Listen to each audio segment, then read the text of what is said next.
Hey, Yuli here, and welcome back to another Morning Mindset Minute. I hope you had a great weekend, and I hope you're looking forward to another positive and productive week. Today, I want to talk about something that's I'm struggling with a little bit right now, and I think we all struggle with at one point in our lives, whether it's in our fitness, in our relationships, in our careers, or basically any aspect of life. It's called self-doubt. I'm sure you're pretty familiar with that. For me personally, and a few of my really good friends, were all driving to Fort Wayne, Indiana this weekend for a long 3-day CrossFit competition. And I'm not sure about them, but in my head, I'm starting to get those the monkey brain, or the self-talk and the self-doubt that's kind of holding me back a little bit. So I want to make sure that I clear this out right now, and hopefully this is helpful as well for you guys. I'm sure, as you all are well aware of, self-doubt creeps in when you're stepping outside of your comfort zone, and you're trying something new, or you're doing things that you've done in the past, but you feel like the progress is just slow.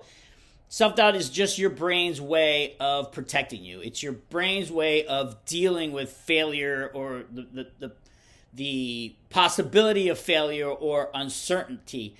Your brain, and we've talked about this in the past, evolutionarily, is like your little safety blanket. It's there to protect you from all these failures, or it's there to protect you from getting hurt. So it definitely defends you, and that's why your first instinct is always to kind of back off and make sure that you're in a safe space. But here's the thing. Unfortunately, that's the only time we're really going to grow, is when we step outside of our comfort zones, is when we're putting ourselves in that position to possibly fail, possibly even get hurt. That's where we're growing. So to step outside of that comfort zone, you're starting to build confidence, and then it's like a cycle like we've talked about in the past. Every step you take to build that confidence is a little bit of less self-doubt that you're going to experience in the future. So the key is not to let the self-doubt paralyze you. Instead, recognize it, understand it, acknowledge it for what it is, and then take small, simple steps in spite of the fear. Like I mentioned, our brains are wired for survival and not growth. That's why the first instinct, like I said, is to hold back and kind of just make sure you're safe and sound and under your little comfy blanket and your warm fire. This is where your brain wants you: warm, and it wants you comfortable, and it wants you safe. So once you get outside your comfort zone, you start getting these self-doubt thoughts like, what if I fail? What if I get hurt?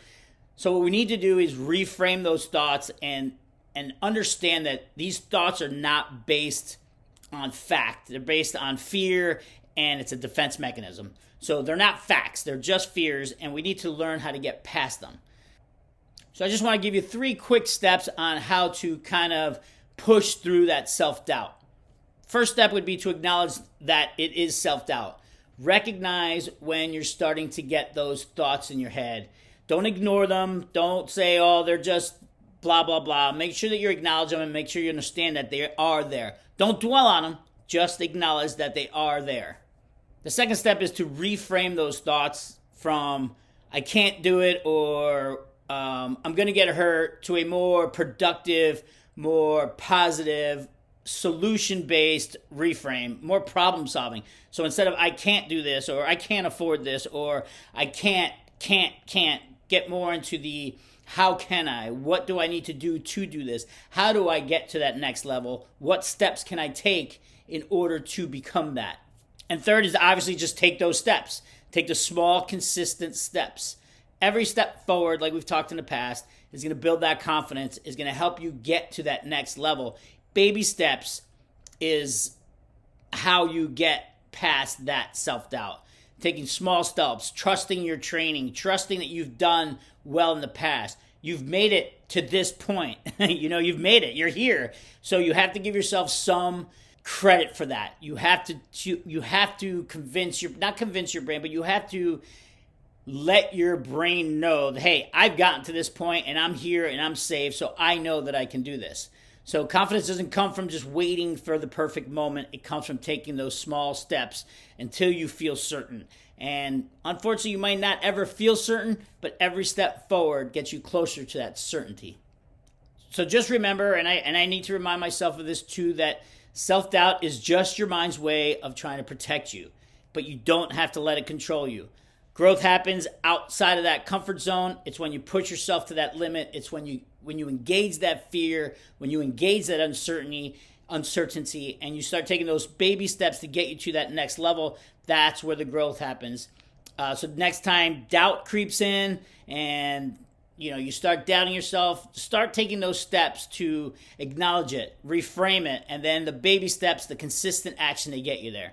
So I hope this helps. I hope you appreciate this, because I know I did this a little bit for myself, a little selfishly, to remind myself of what I need to do and get out of my head and just get to that space where I'm feeling comfortable, where I'm trusting myself, where I'm trusting my training and trusting my support mechanism, my friends and my girlfriend and all that support. I got to trust that. And I know that those doubts will turn into fuel over the next couple days. So that's all I have for today. If you want more information like this, go to fitmind30.com, where all my content, all my videos, all my posts are in there. And just remember that confidence comes from action and not from waiting for the perfect moment. And I'll see you on the next video.